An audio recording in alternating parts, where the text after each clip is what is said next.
Chapter 1. Guest. This change will make a huge difference to physicians prescribing the medication. Are there any questions? With a quick sigh, I placed the laser pointer on the table, crossed my arms, and wiped the sweat from my palms. It should have been an easy presentation, not unlike the hundreds I had given before, but this one was different. Seated less than 3 feet away in his expensive dark gray suit, black tie, and silver cufflinks, sat Dr. Xavier Vincent, company icon and legend. It wasn't every day the man who developed the cure for your sister's cancer showed up unannounced. His unshakable stare caused butterflies to stir in my stomach. I have a question. The doctor sat forward, raising his hand. I swallowed hard. Yes, Dr. Vincent. And to think I had thought of patting myself on the back for holding it together. He wasn't supposed to be in the meeting. He really should have abstained from asking questions. How long did it take you to compile this research? I couldn't read his expression, but that didn't undermine the intensity of it. About 6 months, sir. I rolled the seam of my jacket between my fingers. So many things ran through my mind.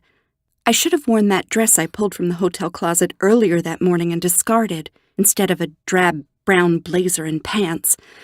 I should have gotten that stylish haircut and highlights last week instead of sticking my auburn mane in a messy updo. I shouldn't have eaten that cheesecake on Tuesday. Had I only known he'd be here, I would have changed everything. Are you happy with your job? He folded his arms on the table and sat up straight. It was an unfair question, especially given the audience. I wasn't happy with my job, but refused to disrespect him with a lie. It's important work that needs to be done. He reached for his aluminum tumbler, took a drink, and licked the water from his lips. That's not what I asked. Distracted by the sweeping of his tongue over his full lower lip, I forgot to engage the filter on my mouth. I'm sorry. I find fulfillment in my work, Doctor. That's the best any of us can ask, isn't it really? I think true contentment impedes progress. Shouldn't we all strive for something more? Happiness leads to complacency. So, no, my job doesn't make me happy, but as I said, it is important work. Several gasps echoed through the room. The doctor raised an eyebrow, paused, and then stood. Well, thank you for your honesty, Elaine. If no one else has anything more for her, we can call it a day. It was great to meet everyone, and you're all invited to dinner at the Cornerstone Bistro at 6:30. I hope to see you there. Shit! How could I be so stupid? My mouth got me into this mess. Some say the truth is best unspoken, but not for me. My convictions left me incapable of lying. I started the shutdown process on my computer and opened my bag to tuck away my notebook. I wanted to crawl into a hole and die. The room was a flurry of activity as everyone vied for the doctor's attention. I couldn't blame them. The man was intriguing. Dark hair, laced with only trace strands of gray, betrayed his youth. In magazines, his young age and good looks always contrasted his accomplishments, securing him celebrity status among his peers. I remember seeing him on the cover of the Forbes magazine Fabulous Under 40 edition. He couldn't be that much older than me. In reality, the sharp angles of his face and the light dusting of silver gave him an air of sophistication beyond his years. It seemed unfair for a man with his beauty to also be gifted with such intelligence. Nature should be careful to balance such things. I had never thought of him in those terms before, but he was handsome beyond compare, untouchable, godlike even, and I'd just told him I hated my job. It only took a moment to remind myself that this was a medical conference, not a singles bar. Besides, he wasn't even on the market. The ring on his finger spoke of his commitments. But God, he was gorgeous. And every time he folded his large hands during the meeting, I had to will myself not to shiver. He had such long fingers. What the hell was wrong with me? Elaine? I looked up from my bag and the notebook slipped from my fingers. His steel blue eyes and strong jawline made him look like a model, not a man capable of curing cancer. I needed to focus on something else, like a list of companies to submit my resume to. I cleared my throat. Yes, doctor. You are coming to dinner. I hadn't planned on it. I'm not part of the team, just a guest speaker. I bent to collect the notebook from the floor, but he beat me to it. Our uncoordinated approaches caused me to smack my head into his. Ouch! Oh, I am so sorry. Are you okay? I rubbed the sore spot on my head. He laughed. I'm fine. He handed me the notebook. Laughter was good. At least I hoped.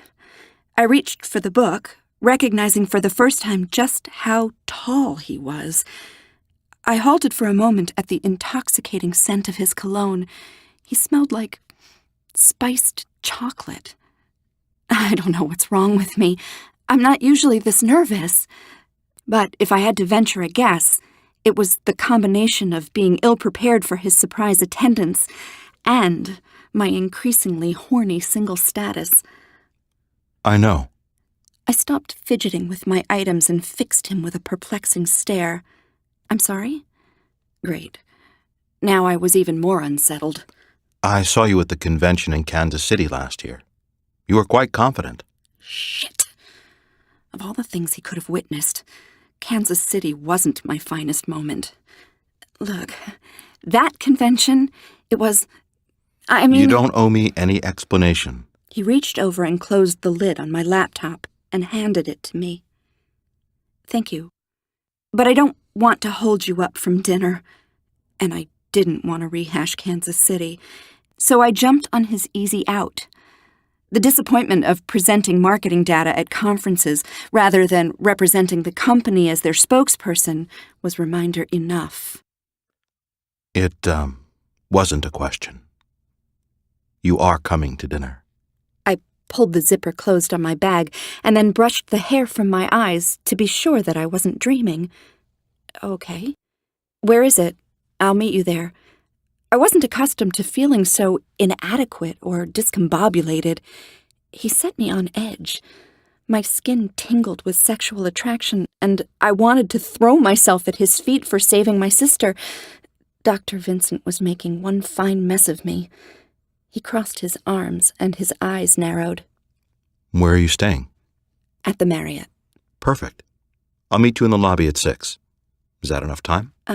Yes, but... Good.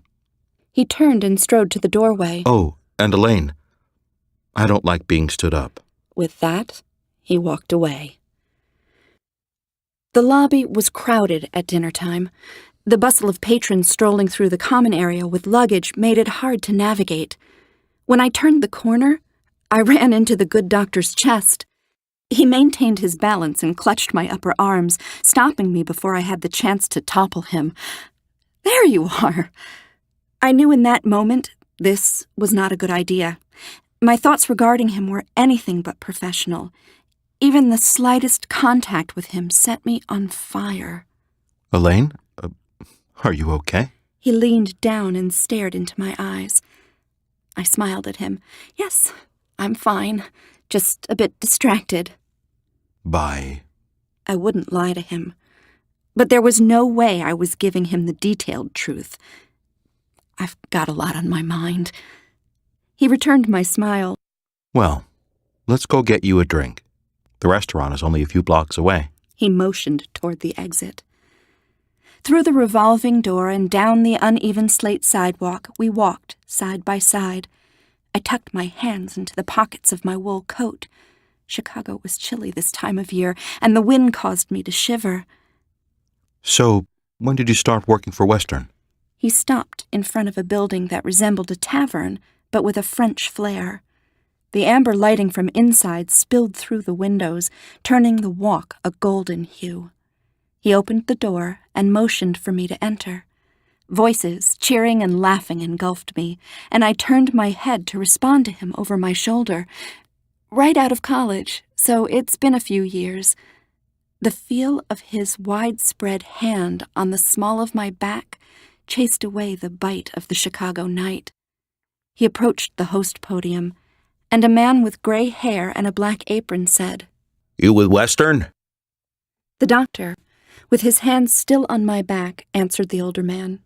Yes. The man scratched out something on a notepad and said, "Right this way." At the table sat several of the meeting attendees. I didn't know anyone since I was only in town to present my research findings and was then headed back to New York. The doctor returned the many greetings he got from the team members with a quick wave. I stopped breathing when his fingers brushed my neck. He hooked them around the collar of my coat and coaxed it down my shoulders. The doctor took 2 good strides in front of me and pulled out a chair. "Please, have a seat." I did as he requested, and he pushed in the chair for me. I willed myself to stop trying to find more in his actions than a sophisticated man being polite. I took a deep breath and let out a long sigh as he disappeared with our coats. When he took a seat beside me, I wasn't sure if I'd survive the rest of the evening. He smelled so good. I knew it had to be my imagination, but I swore I could feel heat radiating from him. God, I needed to get laid. The waiter, a man in his early 20s with red hair and a bright smile, approached the table. "Can I get you something to drink?" The doctor's shoulder rubbed against mine, and then his hot breath brushed my ear. "What would you like to drink?" Alcohol was not a good idea. The doctor wouldn't take kindly to being accosted by a horny, drunken co-worker, and his wife would be even less happy. I faced him, and with one look into his eyes, I knew there could be no alcoholic drinks. "I'll have a water." He raised an eyebrow and turned back to the waiter. 2 glasses of your best Pinot Noir. It was my turn to give an incredulous glance. Without hesitation, he responded, "Ms. Watkins, you have nearly given me a concussion, run me over in the lobby, and you have been distracted since our time in the conference room. Water is not what you need." "Since when do doctors advise the use of alcohol?" He leaned in closer. "When he thinks that the patient needs to forget her worries." I huffed. And I suppose arguing my point would get me nowhere. "Are you allergic to alcohol?" No. "On any medications that are contraindicated with alcohol use?" No. "Then yes, you are quite correct. There is no use arguing." The waiter returned with 2 glasses and a bottle. He poured a small amount of wine in one glass and presented it to the doctor. Dr. Vincent took a sip and nodded to the waiter, who then topped his glass and poured a second one, placing it in front of me before leaving. The doctor lifted his glass and said, "To new and wonderful experiences." I lifted my glass and it clinked as it touched the side of his. He raised his glass and stood. Over the sound of the big screen TVs in every corner blaring the news broadcasts, various sports and music videos, the doctor made a toast. The 20-plus executives, salespeople, and clinicians seated at the table gave the doctor their full attention. Thank you all for coming out tonight. But mostly, thanks to all of you who've worked so hard to get Lionstadt into the hands of the patients who so desperately needed it this past year. Even though I wanted to come here personally to thank all of you, my gratitude pales in comparison to the thanks that come from the thousands of brain cancer patients who now have a second chance. Everyone, raise your glass. He paused and waited until all hands were outstretched. To health, happiness, and all you truly desire. He lifted the glass to his lips and took a drink.